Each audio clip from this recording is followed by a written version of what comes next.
All right, let's dig into some more American political behavior. This is part two, Intro to Politics. Here's our first right now. This will go on the left side of your notebook.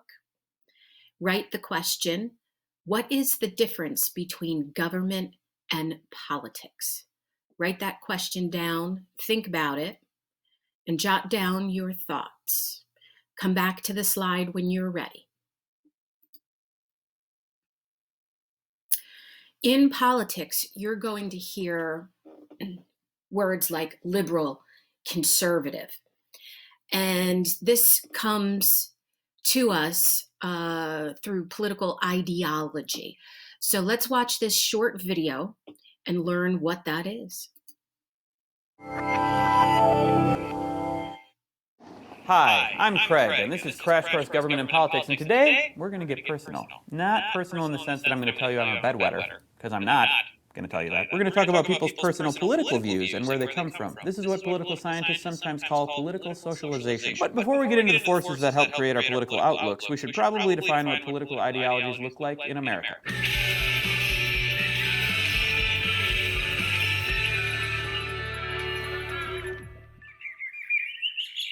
In America, there are a number of ways that people characterize themselves politically. Typically, they identify with a political party, although as we'll see when we talk more about parties, this has become less likely over time. And although there's a lot of overlap between political party and political ideology, there's not 100% correspondence between the two. But there is 100% overlap between my fist and this eagle's beak. Politics. So now I should probably say what I mean by political ideology. Basically, I'm talking about whether you identify as liberal or conservative, or libertarian, or socialist, or anarchist, or nihilist, or Craigist, people who just love me. I'm one of those. You're probably familiar with the idea that liberals are on the left and conservatives are on the right, and this can be a helpful shorthand, but what political views do these terms represent? Let's go to the clone zone. What, the clone zone? It's right here now? I'll leave then. This way? I'll go this way. Taking a cue from anti-federalists, American conservatives believe that a large government poses a threat to individual liberty, and we prefer our national government to be as small as possible. We have this in common with libertarians. There are some basic functions like national defense that government can best take care of, but especially since the New Deal, our federal government has taken on too much. What government we need is best handled by states and localities. For the most part, American conservatives believe in the free market and that it will provide the greatest economic opportunity and benefit to the greatest number of people. American conservatives usually support a strong defense. This is one place where we generally don't think spending should be cut. Most other programs, the things that fall under discretionary spending, can and should be left up to the private sector, and this will allow the government to reduce its spending. Lower spending, in turn, will mean lower taxes. Ah, delicious lower taxes. This means that we don't like flag burning, and we favor prayer in schools because these reflect traditional religious and patriotic values, just like the eagle. I love the eagle. You're my friend. Many conservatives, as strong adherents to religious faiths, are against abortion, but I'd say there is a greater diversity in conservative views on social issues than on economic ones. The social sphere is where we differ significantly from our libertarian friends, who don't see any role for government in people's personal lives. This means that libertarians often support things like marijuana legalization that more traditional conservatives do not support. If there's one value that American conservatives privilege above others, it's liberty. America is a country of freedom, and in most cases, government is more of a threat to liberty than a protector of it. And I'm out. Not bad, conservative clone, but bad. Here's why. Sometimes liberals in the U.S. are called New Deal liberals because the policies that we support grew out of the New Deal. And lately, a number of us are trying to rebrand ourselves as progressives, although this is a little tricky given that historically, progressives and liberals aren't the same thing. In general, American liberals believe that government can help solve problems, and a bigger government, like a glorious, soaring eagle, can solve bigger problems and more of them. We support government intervention in the economy, both in the form of regulations and higher taxes, especially when that intervention benefits historically marginalized groups like minorities, women, and the poor. We like to see the government step in on behalf of consumers and to protect the environment, because in general, we don't trust that the free market will be fair to everyone. We know that protection of the environment, aiding the poor, and expanding civil liberties all cost money, so we usually favor a progressive tax system with higher taxes on the wealthy and corporations. Although not all American liberals are anti-business, as a rule, we don't have a lot of faith that big businesses have the average Americans' best interest at heart, and so we prefer to see them regulated. Although we still see national defense as important, most American liberals feel that the country spends more than enough on the military, and that the defense budget should be cut, leaving more money for necessary social programs. In the debate over guns or butter, we like butter, although we're also fine with the government telling us not to eat so much of it. If conservatives value liberty, we liberals cherish equality as our primary political virtue, and we see government as a necessary agent in promoting equality. Or equals me and that eagle. Thanks, clowns. So, for the most part, this is what most American liberals and conservatives believe, and these are the basic foundations upon which they build their political opinions. But where do they come from?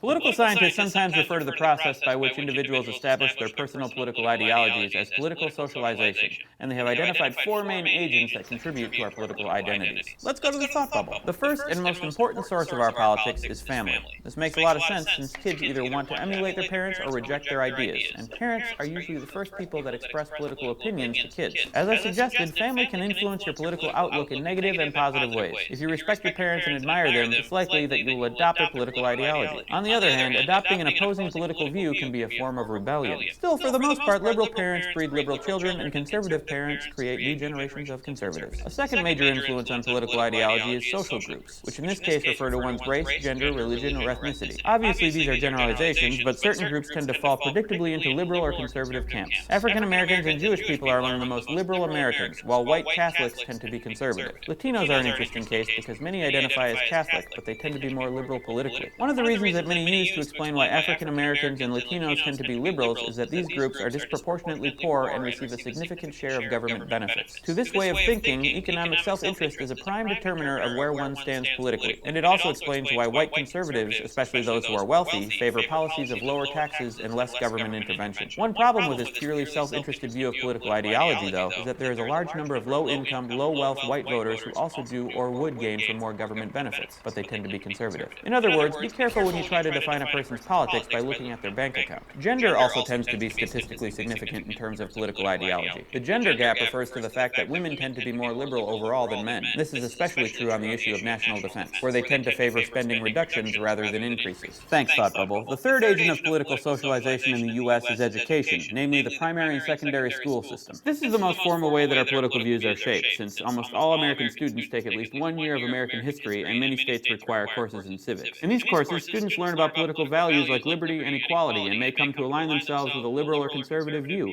And maybe you're watching me in one of these classes right now. Conservatives tend to think that American schools and textbooks skew towards a liberal outlook, but this might be because most public school teachers are members of unions, and teachers' union membership correlates highly with a liberal viewpoint. Whether or not most teachers and textbooks are liberal, it's a bit of a leap to assume that most students will automatically adopt the ideology of their teachers. Education does relate to political ideology in at least one measurable way, though, in that the higher the level of the education one attains, the more likely one is to profess liberal views on issues such as women's rights or abortion. On the other hand, higher education levels also correlate with more conservative views on issues like government support of national health insurance or affirmative action programs to help African Americans. So, as with many things we look at, things aren't so clear-cut, and it's important to have some kind of data to back up our generalizations. One final agent of political socialization are the political conditions one lives through. Example, if you grew up during the Great Depression and saw FDR's New Deal programs benefit you and your family, it's likely that you developed and maintained pro-government liberal views. If you came of age during the Reagan era, when popular politicians were singing the praises of self-reliance and calling government the problem rather than the solution, it's likely that you developed conservative political views. It remains to be seen whether people who form their political identities during the Great Recession will be liberal or conservative, but don't worry, pollsters are busy trying to figure it out. So there you have a very broad outline of what the words conservative and liberal mean in American politics, and some of the factors that turn people into liberals or conservatives. More than probably anything I've said in this series, these are generalizations that you need to look at critically. This doesn't mean that if you find someone or if you are someone who doesn't fit either description 100%, that we're completely wrong, only that political ideologies are complex and change over time. But we need to understand the outlines of these generalities because they get used all the time in our discussions of American politics. In fact, it would be hard to talk about politics without them. Thanks for watching. See you next time. Crash Course Government and Politics is produced in association with... All right, so now you should have a better understanding of liberal and conservative political ideology. Jot this slide down on the right side of your notebook. Political ideology versus political socialization. Not only where you fall in your political interests, but what influences those interests. So from the video, you learned that there are liberal and conservative ideologies here in the United States. I'm going to add this third one here, moderate, and I put it in between liberal and conservative because that's the location on the political spectrum where moderates fall. From the video, you also learned that there are influences or agents for your political socialization. They include the family, social groups that you belong to, your educational level, and the educational level of your parents or guardians, and the political conditions that you grew up with. So, what is a political party then? Now that you know where political ideology stands, whether it leans left and it's liberal or leans right and it's conservative, where do the political parties fall? So add these notes to your notebook on the right-hand side. A political party is a group of citizens who agree on major issues facing the nation. These groups work to create public policies that reflect their views, and this is called a platform. Each individual point or issue that a political party has is called a plank. So you can have multiple numbers of planks in your political party platform. And parties choose or nominate people from within their party and support them and help them get elected to public office.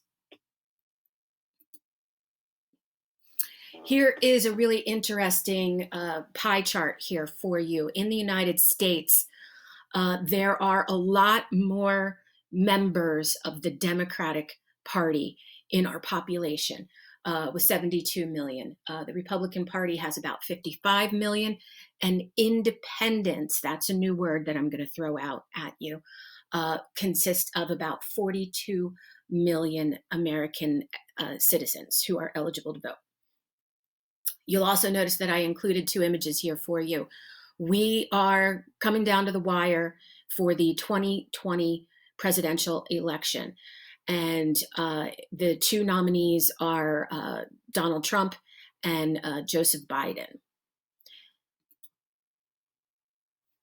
Let's talk a little bit more about political party platforms.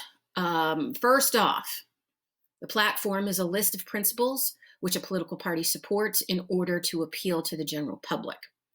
Its purpose is to get their candidate elected. You need to know what the position is of the candidate that's running for that office and whether or not you agree with their positions.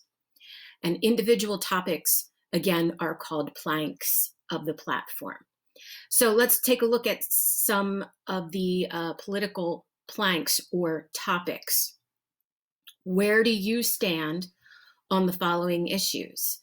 Same-sex marriage, abortion, taxes, the environment, funding for public education, immigration, social programs like Social Security, Medicare, Medicaid, healthcare, the death penalty, legalized marijuana, and military funding. Now, this is just an incredibly short list, but have you ever sat and thought about these issues and what you believe? So take some time, write down these notes on the right-hand side of your notebook. You don't have to answer for numbers 1 through 11 where you stand, but I want you to write that down and think about it. So the political spectrum then is a continuum, and a continuum is a straight line that goes off into infinity on either end. On the left side of this line, you're going to find the liberals. And even further away from the liberals, you're going to find the progressives. On the right-hand side, you're going to find the conservatives. And even further along on the conservative spectrum, you're going to find the Libertarian Party or the Tea Party as well. And this just has some of their political beliefs and platform issues. You don't have to write this down in your notebook. American politics today. Yes, jot down this slide in your notebook on the right-hand side. Democrats usually feel that the federal government has the responsibility to help the poor through government intervention. So you're going to see programs, welfare programs, that include food stamps and Medicare possibilities. Democrats are generally seen as liberal, although you can be a moderate Democrat, leaning more towards the middle, maybe holding even some conservative views on certain issues. Republicans hold the view that leaving the economy alone will allow for growth, giving people greater ability to help themselves. They believe in less regulation. Republicans are viewed as being conservative. And again, you can be a moderate Republican leaning more towards the middle and maybe having some liberal views on some issues. Now, remember that pie chart from a couple of slides ago. There was a third element to the political spectrum here, and that was independence. So political independence, who are they and what do they believe? Jot these notes down on the right-hand side of your notebook, please. An independent is variously defined as a voter who votes for candidates on issues rather than on the basis of political ideology or partisanship. What that means is that this voter is looking at a particular topic or a particular candidate, not necessarily the political party that that candidate comes from. So this voter might vote Republican in one election and Democrat in another election. Americans who identify as independents are more likely to lean toward the Democratic Party than the Republican Party. Independents, regardless of which party they lean toward, are less likely to vote than those affiliated with either party. And they are less politically engaged than Republicans and Democrats. And this is especially the case amongst independents who do not lean towards a party. You're going to hear the Republican Party say that they are the party of Lincoln. Abraham Lincoln, yes, was the very first Republican president in the White House. But political parties, especially over the last 50 years, have actually flipped their platforms. So the Democratic Party today is more like Lincoln's Republican Party back in the 1860s and 1870s. The Republican Party of today is more like the Democrats from the 1860s and 1870s. But there's a video lesson here for us to watch on how this happened. The new Dell XPS with diamond cut edges that make it look sharp from every. Today's Republican Party opposes big government. It's culturally conservative.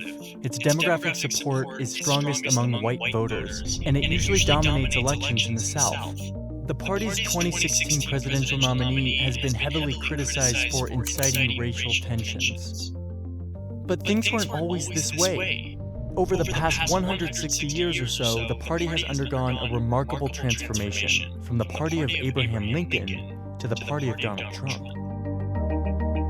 To understand how the GOP got this way, you have to go back to when it first came into existence in 1854, just 7 years before the Civil War. There are two parties at this point, the Whigs and the Democrats. America is quickly expanding westward, and there's an intense debate over whether or not new states should permit slavery. The Democratic Party, with strong support in the South, has become increasingly pro-slavery. but the Whigs are divided on the issue. Their northern supporters are really afraid that the growing number of slave states would have too much political influence, which they feared could really hurt free white workers economically. So in 1854, the country is debating whether or not the territories of Kansas and Nebraska should allow slavery. The Whigs can't agree, and the party ends up collapsing. The former Whigs in the North form a new party that will fight against letting slavery expand any further. They call it the Republican Party. By 1860, the Republican Party has become increasingly powerful in the North, enough so that a little-known Republican named Abraham Lincoln wins the presidency. Even though Lincoln promises he won't interfere with slavery in states that already have it, he and his party are still too anti-slavery for the South to tolerate. So 11 southern states secede from the Union, forming the Confederate States of America. The northern states decide to fight to keep the Union together, and the Civil War ensues. The result is a northern victory and the abolition of slavery nationwide. After the war, Republicans begin fighting to ensure that recently freed slaves in the South have their rights. A year after Lincoln's assassination, the party passes the Civil Rights Act of 1866. They fight to make sure that black men have the same right to vote with new laws and constitutional amendments. But something had happened during the Civil War that began changing the young Republican Party. Government spending during the war made many northern businessmen really rich. Gradually, these wealthy financiers and industrialists start taking more and more of a leadership role in the Republican Party. They want to hold on to power, and they don't think that fighting for black rights in a mostly white country is the best way to do that. Meanwhile, the South is resisting these new racial reforms, often violently. And most white Republican voters and leaders now feel that they've done enough for black citizens in the South, and it's time to emphasize other issues. So in 1870, the party basically gives up on reforming the South, deciding instead to leave it to its own devices. The region becomes politically dominated by white Democrats. Fast forward to the new century. By the 1920s, the Republican Party has become essentially the party of big business. This works out quite well for them as the economy is booming, but not so well when the economy crashes in 1929 and the Great Depression begins. Franklin D. Roosevelt and other Democrats are swept into power and begin dramatically expanding the size and role of the federal government in an attempt to fight the Depression and better provide for Americans. Republicans oppose this rapid expansion, defining themselves as opposition to big government, an identity that the party still holds today. Going into the 50s and 60s, race and the South returned to the forefront of national politics, with the civil rights movement attempting to end segregation and ensure blacks truly have the right to vote. The civil rights debate isn't a purely partisan issue. It's more of a regional issue, with Northerners from both parties supporting it and Southerners from both parties opposing it. Then, in 1964, it's Democratic President Lyndon Johnson who signs the Civil Rights Act into law. And it's Republican presidential nominee Barry Goldwater who opposes it, arguing that it expands government power too much. A massive switch-up takes place. Black voters, some of whom had already been shifting from the Republican Party, convert almost entirely to their new advocates, the Democrats. The white voters in the South, who had been staunch Democrats, start to really resent the big government interference here and in other matters like abortion rights and school prayer. Over the next 3 decades, whites in the South switch to the GOP, which makes the South an overwhelmingly Republican region. By the 1980s, the party begins to resemble the GOP we are familiar with today. Republicans elect Ronald Reagan, who promises to fight for business interests, lower taxes, and traditional family values. As the 21st century begins, America is going through a major demographic shift in the form of Hispanic immigration, both legal and illegal. Democrats and business elites tend to support reforming immigration laws so that the over 10 million unauthorized immigrants in the U.S. would get legal status. On the Republican side, tough on immigration policies and rhetoric became popular. But this ends up costing the Republicans when, in 2012, Mitt Romney loses his bid for the presidency. He gets blown out among Hispanic voters. Exit polls showed that 71% of them voted for Barack Obama. So the Republican Party starts to look more like a party for white voters in an increasingly non-white country. Given these demographic trends, Republican leaders worry that if they keep losing Hispanic voters by that much, the looser chances of ever winning the presidency. So in 2013, some key Republicans in the Senate, including the rising star Marco Rubio, collaborate with Democrats on an immigration reform bill that would give unauthorized immigrants a path to legal status. But there's a huge backlash from the Republican Party's predominantly white base, which views the bill as amnesty for immigrants who broke the rules. This exacerbates the GOP voters' mistrust in their own party leaders, a mistrust that has already been growing for some time. And that makes the political landscape of 2015 fertile ground for a figure like Donald Trump, an outsider businessman who wants to build a wall on the border of Mexico. Trump isn't a traditional conservative, but he appealed to the resentment and the mistrust of party leaders that Republican primary voters had, as well as the strong opposition to growing immigration trends. And even though he was loathed by party leaders, he won enough support in the primaries to become the GOP nominee for president. So now the Republican Party is once again at a major crossroads as it tries to meet the political challenges of the 21st century. It's up to Republican voters and leaders to decide just what they want their party to be.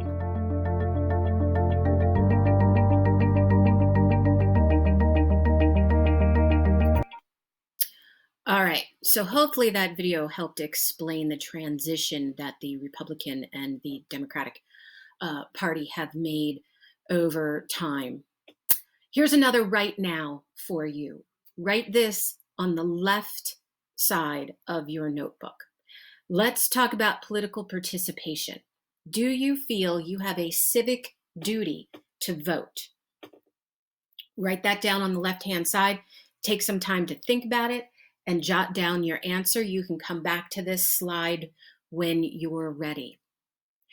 There's lots of different ways to be politically involved.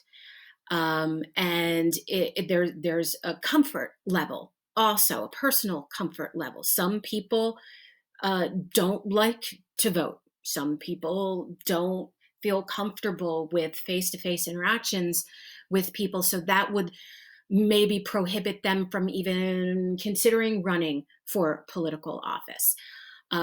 So the range here can go from small civic and political involvement to large, okay? So something as simple as signing a petition for an issue that you believe in, running for office, working on a board of directors or a community outreach center about some issues that are going on in your local city, going to political meetings or town halls, maybe going to a political rally or see a politician give a speech. Marching in a protest is also a level of political and civic involvement in the United States. Have you done any of these? Your age can also affect which political party you lean more towards. And it can also affect how you might feel about actually voting. We found out in the last election in 2016 that millennials, the generation between me and you, did not go to the polls to vote. They stayed home. Actually, more people stayed home than voted for either of the political parties. The older you are, the more likely you are to vote as well. The higher level of education that you have, the more likely you are to vote. So all of these factors would influence someone to vote or to not vote.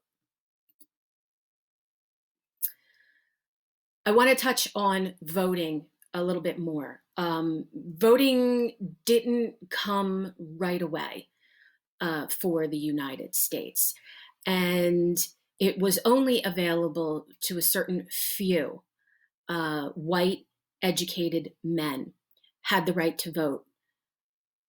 Later on, after the end of the Civil War, We have a series of amendments that legalize citizenship for freed slaves and then gives the right to vote for freed male slaves, former slaves. It's not until the 19th Amendment in 1920 that women earned the right to vote. And periodically, we've had to reaffirm this right to vote. So in 1965, we have the Voting Rights Act, which gets rid of some of the prohibitions placed that states had preventing certain groups of people from voting.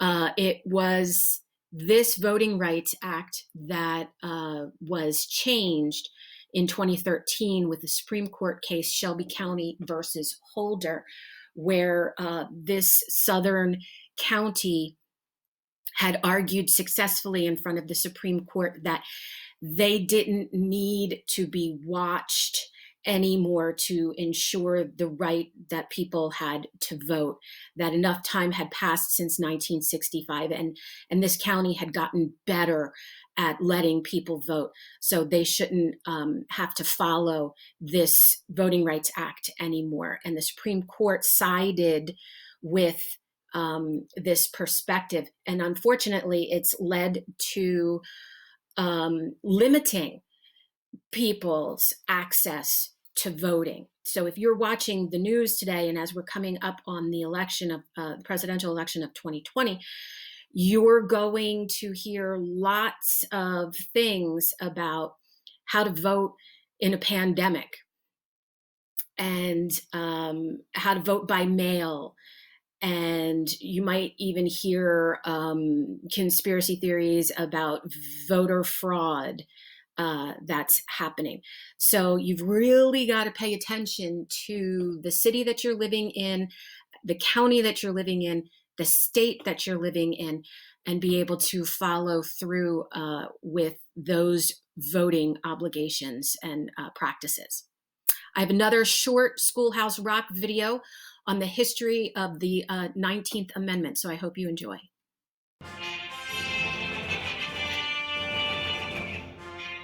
Unleash the power of your imagination with a Marvel Studios Heroes toy and protein-packed milk in every McDonald's Happy Meal.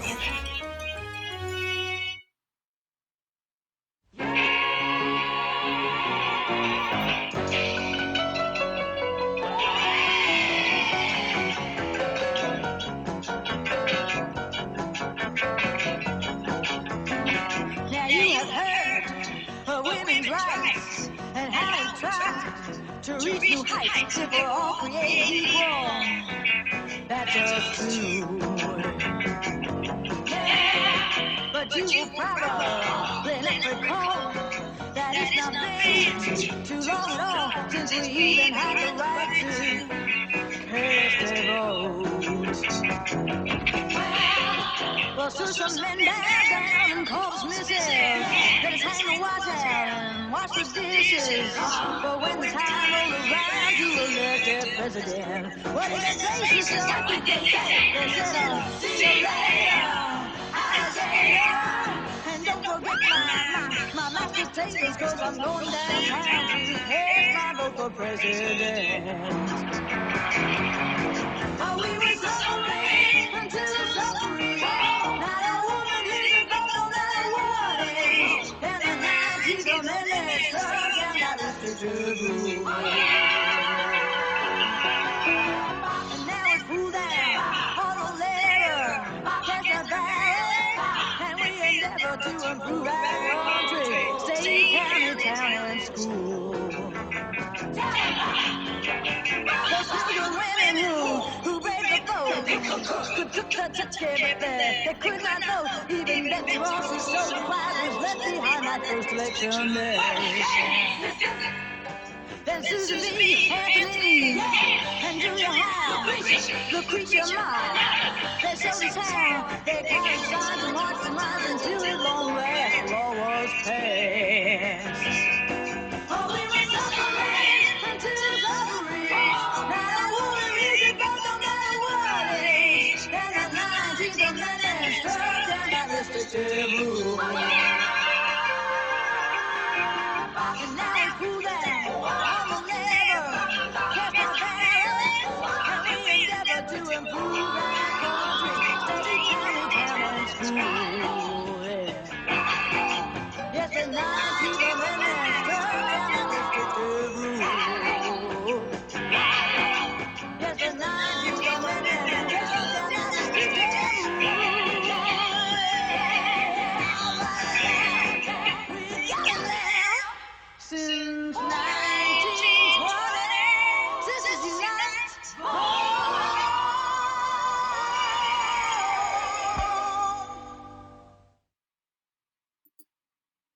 So here we find ourselves in 2020, and you, as future adults, will be able to vote.